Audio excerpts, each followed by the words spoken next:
Hello, everyone, and welcome to SIU Arena and our Valley Shootaround. Along with longtime MVC correspondent Kurt Pegler, I'm Scott Warman. Great to have you alongside as we forge ahead to Week 3 of the Missouri Valley Conference season. It's already been a really interesting couple of weeks here, Kurt, but let's talk about coming up this week. A lot of rivalries coming up, and a big one on Wednesday night as Creighton will be hosting Wichita State. Interesting stat on this game. Wichita State has not won in Omaha since 1992. It's kind of hard to believe. Think about that. This is a game that a lot of people have been looking forward to seeing what's going to happen when Creighton and Wichita State butt heads because of their great rivalry and because of their great winning traditions. But you're right, the Shockers are trying to exercise a lot of ghosts this season. So far, so good for that team.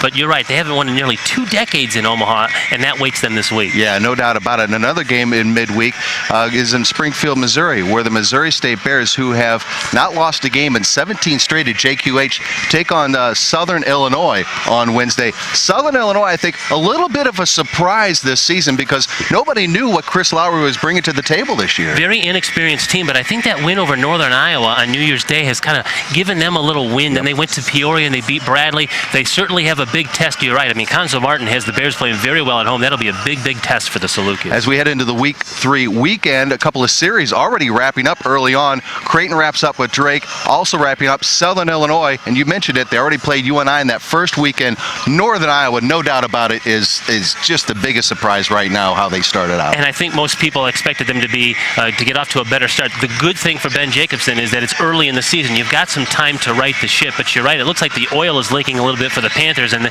they're trying to get things going in the right direction, and whether or not that happens against the Salukis, we'll find out this week. A couple of telecasts on Sunday. We'll have the Missouri Valley Conference Game of the Week TV in Terre Haute, Indiana. Indiana State taking on Creighton, and Greg Lansing, who took over for Kevin McKenna, really kind of picking up the pieces. They're kind of a pretty good basketball team in Terre Haute. I think you mentioned about Northern Iowa being a surprise. On the positive side, I think the Sycamores have to be the biggest surprise in the league, and they're winning games without Jay Kelly, without Dwayne Lathan, guys that have been on the sidelines. They're starters with injuries. They're still winning games. It's early in the season, but I think the Indiana State Sycamores right now are the surprise team in the Missouri Valley Conference. And the last game of the weekend will be on Sunday night on ESPNU. It'll be in Bradley, as Bradley will host the Missouri State Bears. Want to remind you, Arch Madness, it's right around the corner. Tickets are remaining, and all you have to do is go to archmadness.com for the 2011 State Farm Missouri Valley Conference, and you may have an opportunity to be the millionth fan of Arch Madness in 2011. Kurt, appreciate it, man. Thank you, Scott. For Kurt Pegler, I'm Scott Warman. Thanks for joining us